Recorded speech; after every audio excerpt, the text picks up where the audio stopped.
I'm doing some new projects are coming. I've got a new website launching soon, and I've been a little bit inconsistent with Big Vision TV, but that's all changing.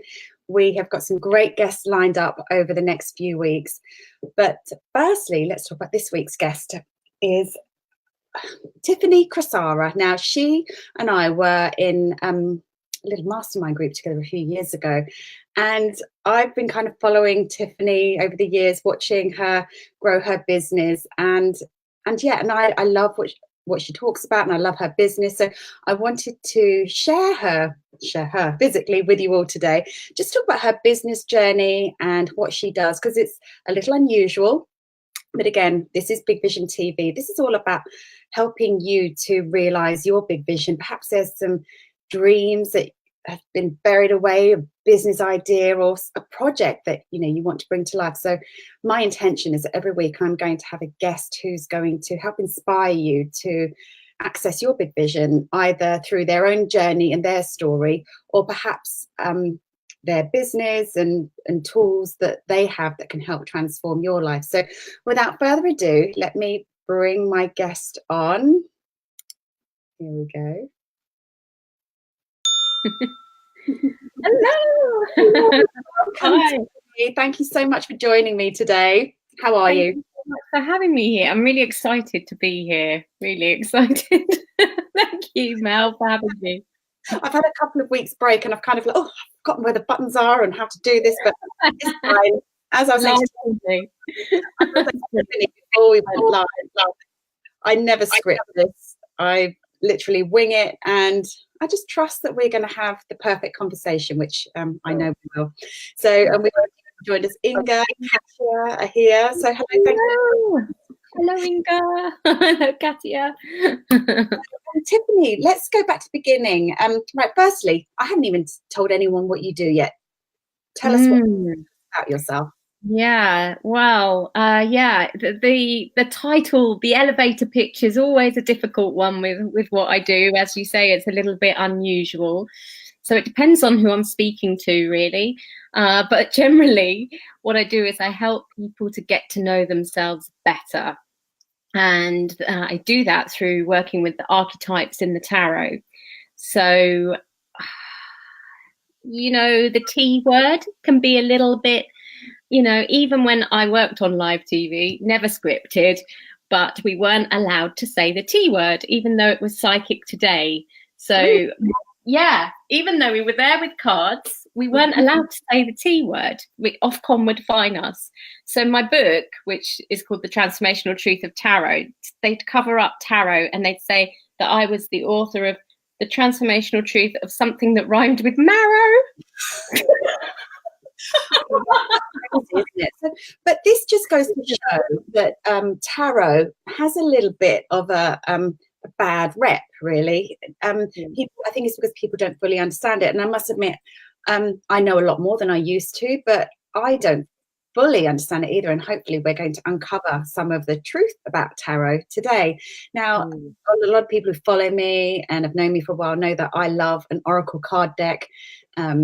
Angel cards. I'm looking at the different ones. I've got Angel Answers, a Wisdom of Avalon, Universal Love, my Kuan Yin oracle deck, Mythology oracle deck, wow, the Butterfly oracle deck. And I know that there's even some of my audience, some of the clients I've worked with in the past have been a little bit wary about these. What is this witchcraft you are sharing with the world? And I guess these are possibly even considered to be a maybe a watered down version of tarot. So you're allowed to say the T word here. Thank you, Mel. I don't know, I guess some people watching may be thinking tarot, like a lady in a kind of a hut somewhere with with the balls and crystal cards, and I guess even through my limited knowledge of tarot, you hear about what cards like death and those kind of dark cards. You think, I don't want to hear bad things. I think that's what it boils down to. It's fear. So tell me about how you got into tarot and your take on it. Okay, right. I will try and fast forward this. I might have tarot Tourette's now. You've given me permission to say the T word. I've got a few stories about that. Facebook having filters, who knows? We'll find out. So try and fast forward. 4 years old, I found them on my mum's living room floor.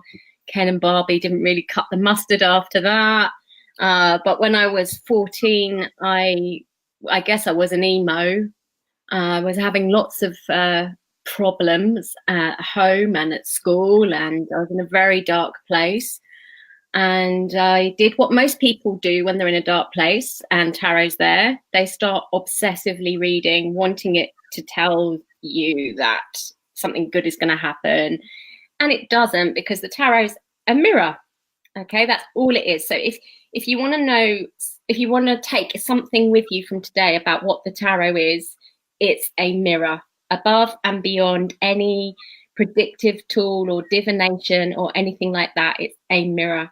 And if you don't change something in the mirror, nothing changes, right? So it didn't really tell me that anything was better. I just developed obsessive compulsive disorder and went down a very slippery path, and it wasn't great. So I gave it up. And when I was 19, I became pregnant, and something just possessed me to do a reading. I don't know what it was. So I got the cards out, and I saw in the cards that something was wrong and that I was likely to lose the child. And obviously I didn't know then how to work with the tarot. It was like most of the world think of it as prediction and doom. So I didn't know how to deal with that, and I just freaked out and decided if I didn't tell anyone and I didn't do the tarot again, it wouldn't happen. And it did happen. I lost my daughter when she was 4.5 months old. And then I decided that, okay, maybe I've got nothing left to lose. I'll tell people what happened. And I expected them really to say, well, you won't be doing that again then, will you? And they were like, oh, will you read for me? And I was just shocked by that. And then I started thinking, well, maybe I've lived through everything I have with the tarot to find a different way of working with it. So I did a course, and that was so enlightening, because I truly understood the archetypal energy of it for the first time. And then I went on a tarot path. You know, I worked in mysteries as a reader, mysteries in London and Covent Garden. I worked on the TV as a reader, but I couldn't handle the same thing was happening. The obsessive, compulsive, addictive, you know, people would just come, like, sometimes many times a day. You know, it was bad, and it was just exploitive.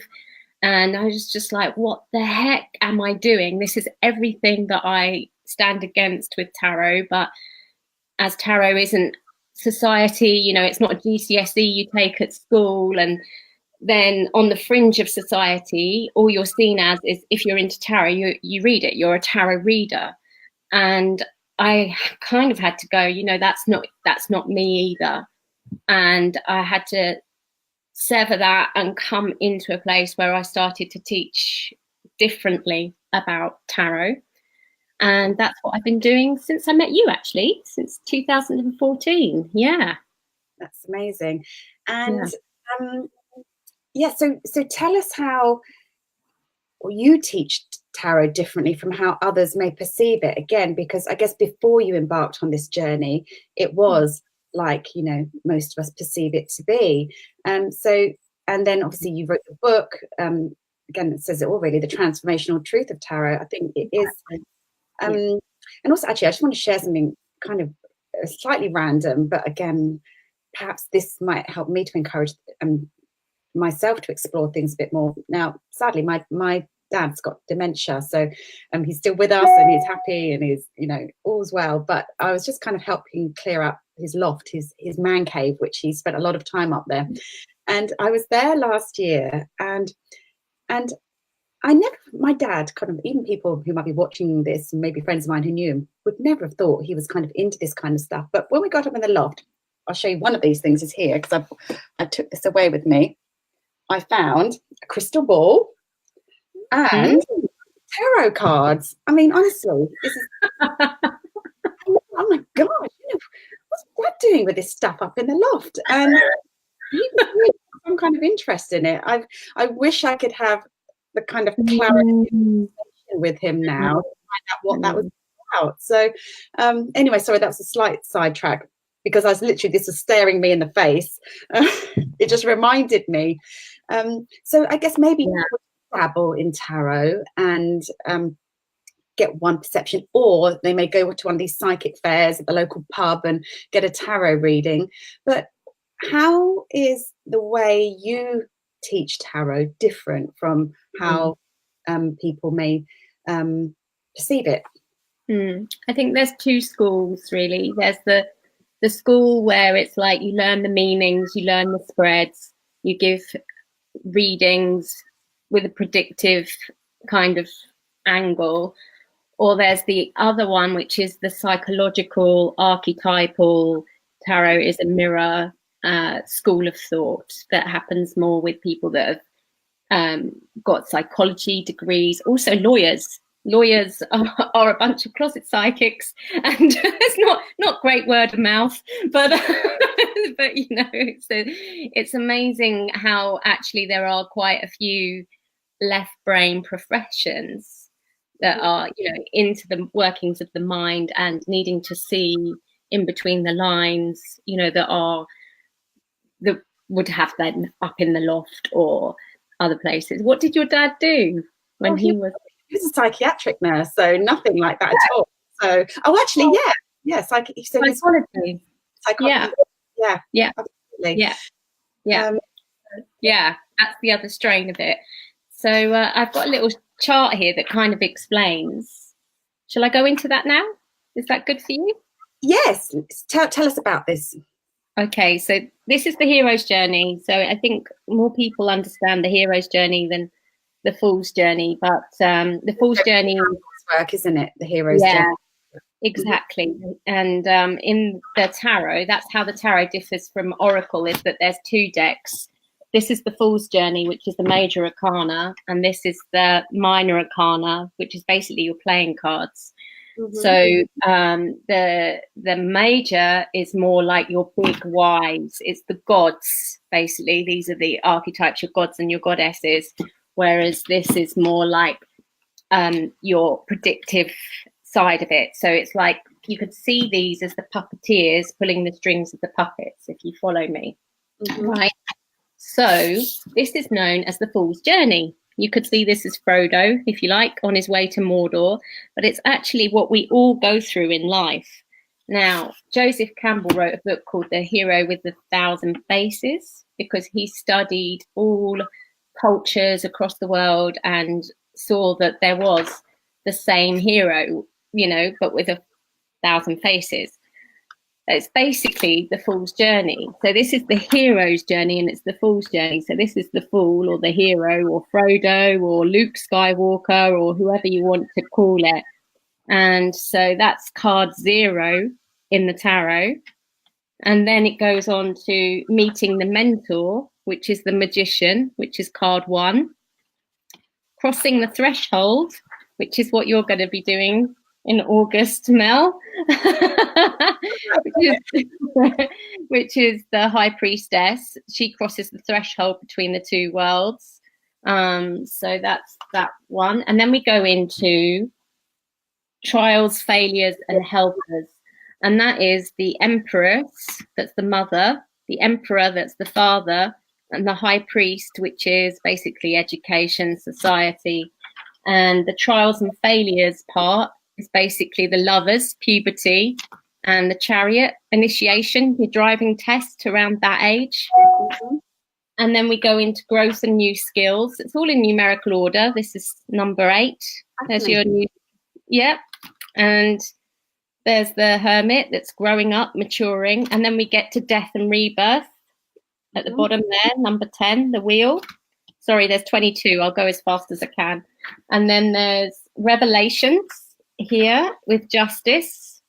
Yeah. So it's like the all-seeing. And also the Hanged Man is Revelation. So it's enlightenment. It's not hanging. It's not. It's got a bit of a, ooh, don't want that one. Yeah, exactly. It's like Odin. If you know Odin, he plunged his head into the underworld to give enlightenment to the world. So it was a self-sacrifice that he did on the world tree. But we also see like Jesus and everything there. And the next card is death, you know, and it's number 13, like Friday the 13th. There is quite a lot of biblical references in the tarot as well, believe it or not. And then we go into Temperance. Temperance is like the river Styx fairy woman, shall we say? Although she doesn't have a gender, and she is basically where we get from finally changes. So death and, ooh, sorry, very graceful. You probably can't read it anyway. And then we go on to the Devil, which is obviously one of those cards again that makes you go, ooh. Actually, maybe Tiffany, after we finish this broadcast, perhaps you can take a screenshot of that picture and post it in the comments. That would be great. I will do, absolutely. Okay, atonement. So that's, you know, to make good, to really, and that's where you get the Tower as well, where everything kind of blows up.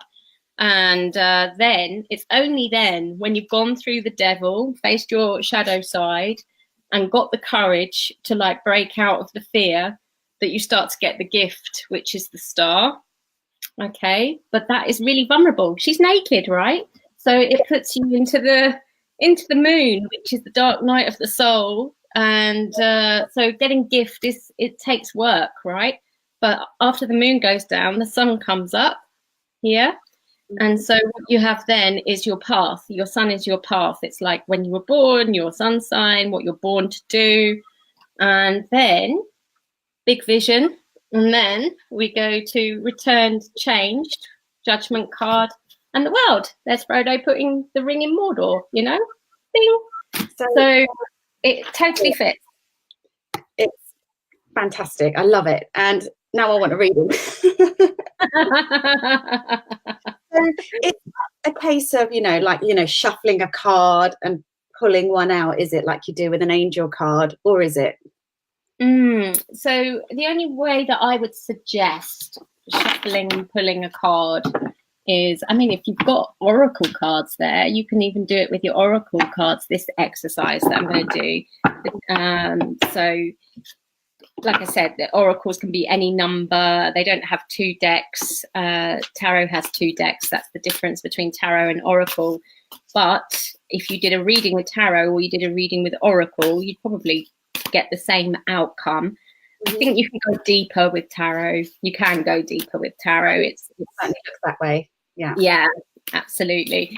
But I would say deeper on the self-development journey. Like that's what I do. I take people on that journey, and we don't stop at the major arcana. We go through the whole 78. So Emanuela has said here, sorry, I don't know if you can see the comment. Do you also use the minor arcana in your readings? Yeah, so when I used to be a reader, absolutely. Reading just with a major arcana is really difficult because they are universal energies and you kind of need the minor arcana to pin them down. So it's like, otherwise you'd just be looking at the puppeteers, but you wouldn't be able to see the puppets and how they're playing out in someone's life. It would just be like, whoa, I'm just up here in the sky and I have no idea what purpose or anything is going on. So yeah, readings with just major arcana are really tough to do. So if you get a lot of major arcana, I would suggest carry on pulling the cards until you get some minor arcana to pin them down and you can see the vehicle that the universe is coming through, if that makes sense. Now I'm going to have to get my dad's cards out, I think. So yeah, I'd love to see them. Yeah, I thing is, I wouldn't even know where to get started. So what would be your recommendation as the best place to get started with tarot, actually perhaps one of your books, or what's your recommendation? Well, I can give you a really quick tip now. I don't know whether you want to do this live or anybody else wants to do it, but I love being interactive, and you have to experience it to kind of understand it a bit more. So even if you don't have your dad's deck there, then you could do it with an oracle deck if you wanted to grab an oracle deck, and I'll show you a very quick way that people can start to learn this way a bit more. Okay, I'm going to get my goddess deck out, I think. Perfect. Okay, so, and those of you watching, if you don't have a deck, you can just choose to tune into me or Melanie as well, and but choose one of us, otherwise you might get a little bit kind of confused, and just see what happens for you as well. So basically what we're going to do is we're going to take a card without looking, and I'll explain why afterwards, okay? And then you place it between your hands, like so. Like this. Yeah, okay, and just close your eyes, take a nice deep breath in and out, and just let go of any tension or trying to get anything right, or just relaxing your energy, visualizing the card as atoms and energy, and just breathe that energy up through your hands, intentionally imagining that it's being received through your hands, up through your arms.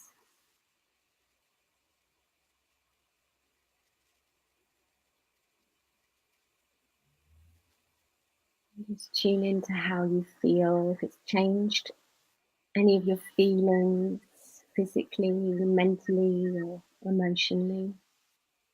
I feel a bit excited, actually. Yeah, me too. And then also next you would tune into the colours. What colours, and when you've got that, maybe any visions. I'm kind of seeing pinky gold. Visions. I think the sun, nature. Lovely, gorgeous. And then next you send your thoughts up and you ask, if there was a message in this card for me, what would it be? It's about being a bit more bold. Okay, lovely. Okay, so now when you're ready, you can just open your eyes and reveal the card to everyone. This is weird. Okay. Okay, so Mother Earth, the nature energy. Nature, and it's funny, it's the sun, and yeah. It's very bold. Yeah. You are called to help with environmentalism. Well, that's a very big, bold move, especially at the moment, huh?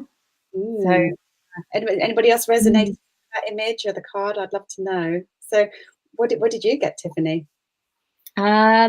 So I, like you, I felt really excited, and then my mind comes in. See, this happens to me as well, because my mind will be like, but Tiffany, you're just really excited at the moment, generally, you're just very excitable, especially today. I'm feeling really excited about everything and anything.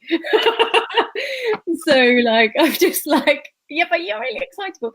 And it's like, okay, but I'm feeling excited. So then I got like yellow and gold, and like golden curly locks of the hair, and a little child. I'm on the sun card today anyway, but I was really feeling that sun energy. And then I saw the chariot like going through water, a bit like parting the seas. And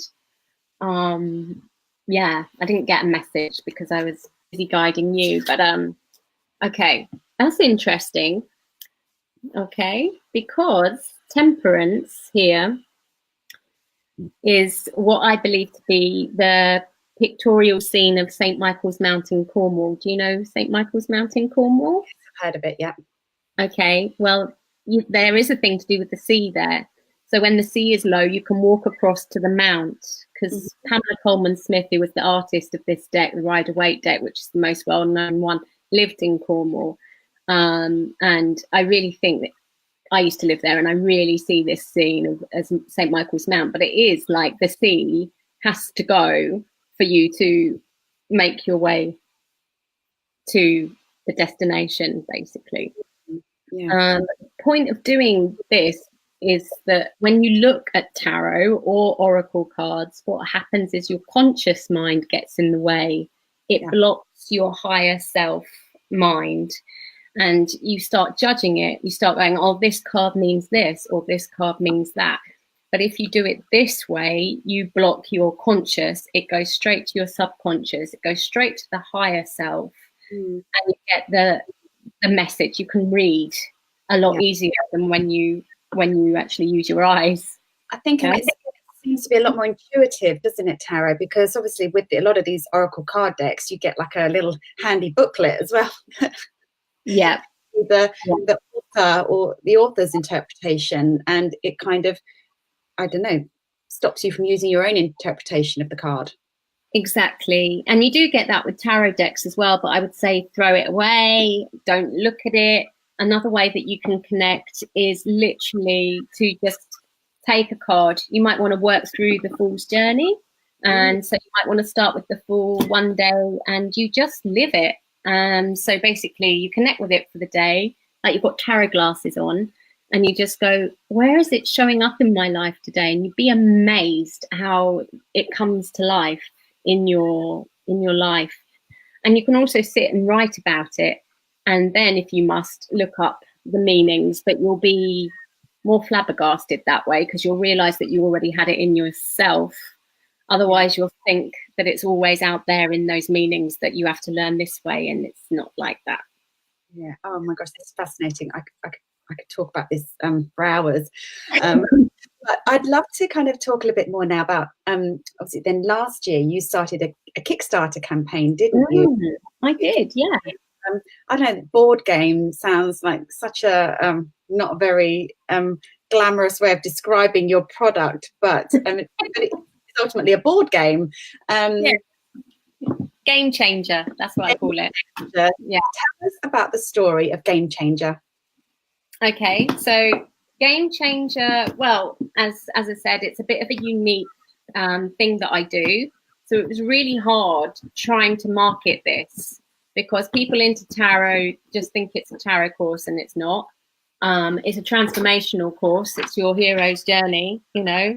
And then people into transformation don't see tarot as a transformational tool, mostly. So it was really hard.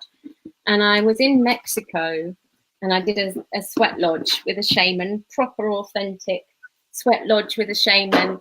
And there was one question about your path or your purpose. And I don't remember anything except sweating and lots of people making lots of jungle noises around me. Feeling like I was giving birth to a hot lava stone. It was rather weird, but not as painful as it sounds. But yeah, that night I was woken up at 1 a.m. by the magician. Yeah. So my call to adventure was the sweat lodge in Mexico, where I went alone. And then I was woken up by the magician, and he basically just downloaded it to me. And here it is. It's beautiful. Now, still as well, because that's her deck on there. It's the Steel Wizard deck. So that was the same hero's journey that you talked about just now. Wow. Exactly. And so, go on. No, carry on. So it's different in that you come to it with an intention, like for your journey. What is it that you want to manifest in your life? It's more of a manifestation tool.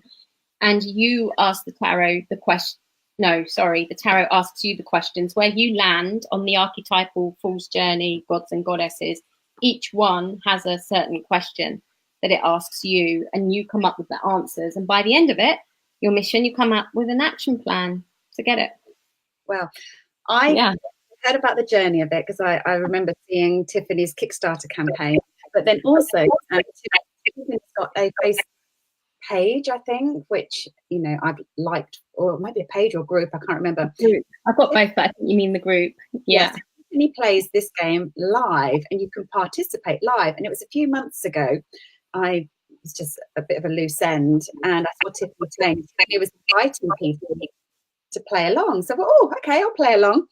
And I got really into it. And then I was just like, oh, I didn't realise it was going to, I literally had half an hour, and then we were still playing. And I thought, no, I've got to take Bonnie to ballet, and we were still playing. And then I was like, oh God, I want to carry on with this. So do you still do that live?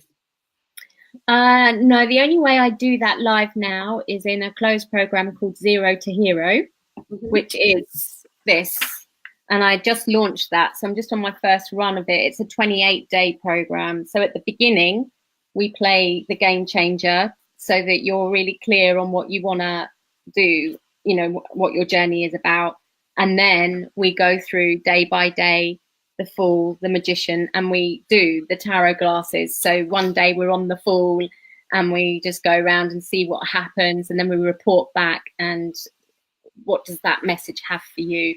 And that's what we do for 28 days. That's the only way that I play it live online now. Otherwise, it's going to be at the Mind Body Spirit in Olympia, 23rd to 27th of May, that is. So you can there as well. Yeah, and you can come and play it as well. Have a little taster plays of it too. Yeah. Fantastic. And also, will we be playing it on, or rather, will you be playing it on the retreat that you're hosting? Now that's a really good question. I will probably pack it in my suitcase, and at the same time, Granada is so packed with amazing. Basically, Granada means pomegranate. Did you know that? No. Okay, and pomegranate. Let's talk about what this retreat is. Okay. So, yeah, sorry. The retreat. What did you say, Mel? I didn't hear you. You do courses, and you've got the game, and online programs, but you also run retreats as well. That's right. And this is a brand new retreat called the Astro Tarot Flamenco retreat. I'm doing it with my friend Natalie, who lives in Granada, and has just been named one of the top 10 top 10 flamenco teachers by the Times. And I'm so pleased for her because she's not actually Andalusian, so she's had a big hang up around that. So it's quite heartwarming, and I'm really pleased to be doing it with her. In tarot and astrology and flamenco. So flamenco is gypsy, yeah. Tarot has gypsy kind of roots as well. So they're both on the fringe of society in a way. They're both, quite known as quite wild energies to be kind of going with.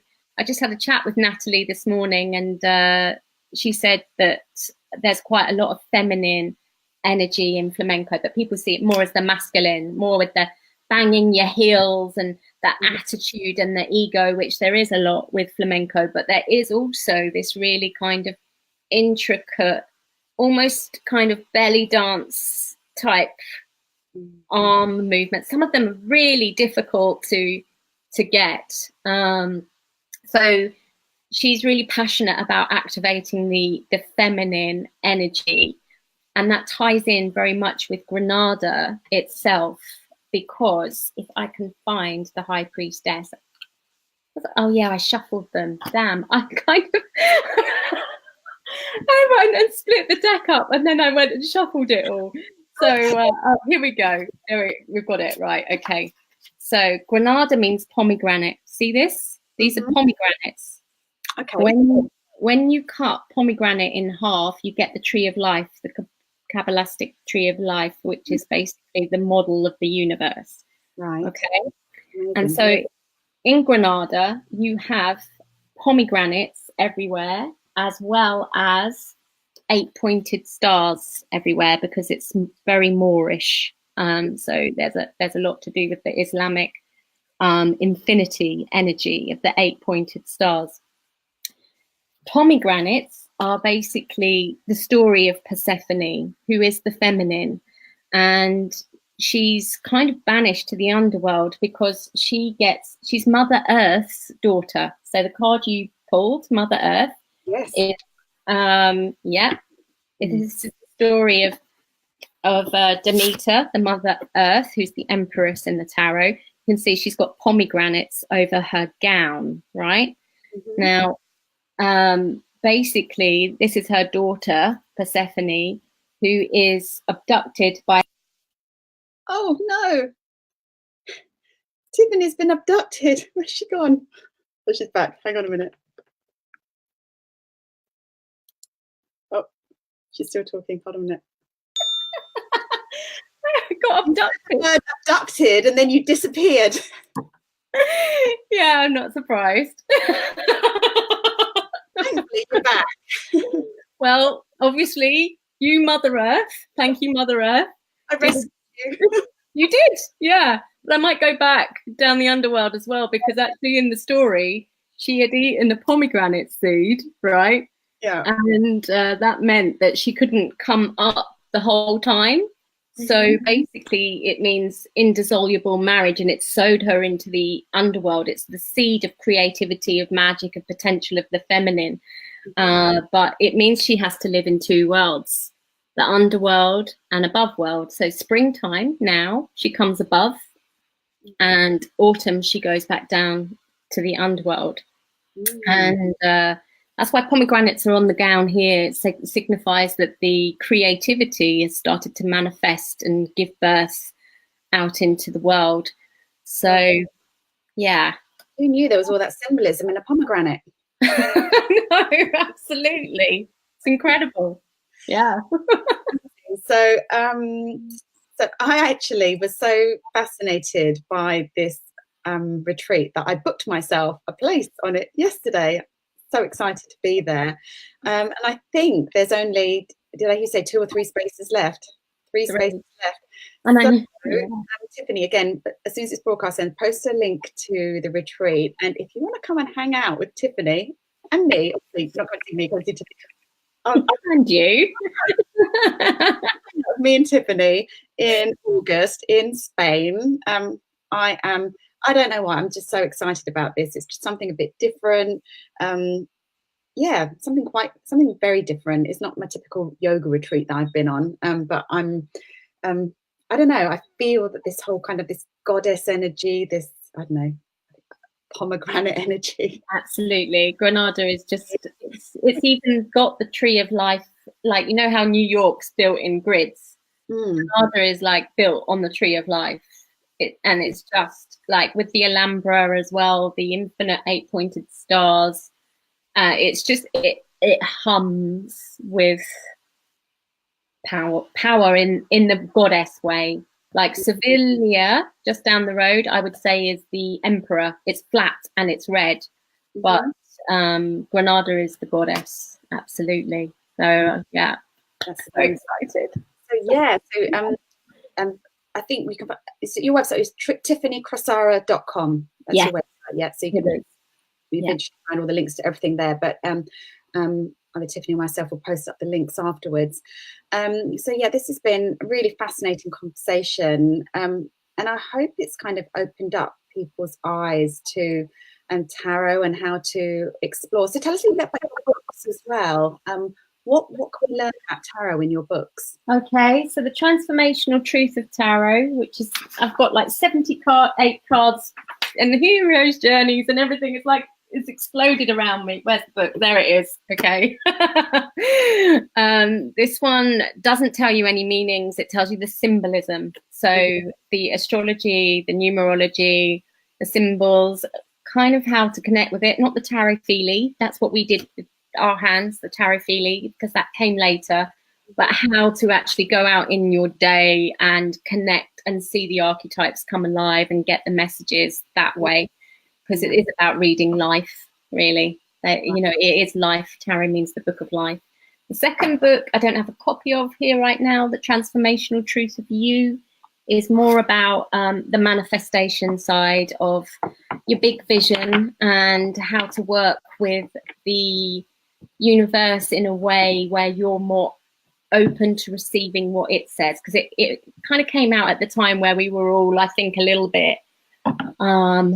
I know you do quite a bit on the law of attraction, and and I'm not an expert on that level at all, but it felt to me like what was happening was there was a lot of like, right, I'm going to manifest this and I'm going to tell the universe. And the book is a bit more like, hang on a minute, where do you think that came from? So I think I just tend to like to flip things around quite a bit and get people to look at things in a bit of a different way. And it does the number 11, 11 and 111. So if anybody has that a lot, there's a lot of that in the book. Oh, here's a funny thing. I used to have that a lot, but it was very bizarre. This morning I woke up at 4:44. Okay. And, I remember turnover, and the moment I turned it was 4:44. And then I decided, no, I will wake up. I went and did my kind of very good. Journaling, and did some yoga and meditation. I don't do this every morning, but when I noticed that when I finished it all, it was 5:55. Oh wow! So I was quite so I used to see 1111 an awful lot, but now it's more of the other numbers too. So I don't know, what does that mean? Yeah, I get you. I mean, for sure, 444 is something that's coming up a lot. 444. Yeah. Maybe we're moving on. I really, what does that mean? I think my journey with the tarot has shown me that you can't possibly ever know really until it happens. It always gives you what you least expect. But 111 in general, I see as a channel. So if we look at 111, you've got the magician, number 1. So he's the channel. And then you've got justice, which is number 11. So karma. And so, here we've got karma as well with the infinity symbol. It's really important that what he does is the right thing. Otherwise, what comes back is a massive imbalance and quite dark. So I really think it is about looking at what you're channeling, and that's why it's in that book. 444 is more the emperor, so that's more about manifesting rather than the beginning of the channeling. It's more about building your empire and going forward. Yeah, love that. Oh, Tiffany, I can't wait to spend more time with you on this retreat in August. Vice versa, absolutely. Yeah, there's 3 spaces left, so if this is kind of calling you, you better kind of act fast. Yeah, because it only launched a week ago. It's the fastest selling. It's like hotcakes. There's 8 people, 8 places. So yeah. So quite an intimate gathering. Yes. Yeah. Perfect. Yeah. Okay, so we'll post up all the links, and Tiffany, again, if you can post a picture of that hero's journey, so we can just kind of go and kind of just explore that bit more. But yeah, this has really been an enlightening conversation. I've loved it, and if anyone's got any questions or anything, please do post them. And if we can't answer them now, we can always come back and answer them in the chat a little bit. Like, for some reason, I've lost all the comments. I can't see anything that anyone's posted. I went down to the underworld when I got abducted. They apologies, come back like pomegranate seeds.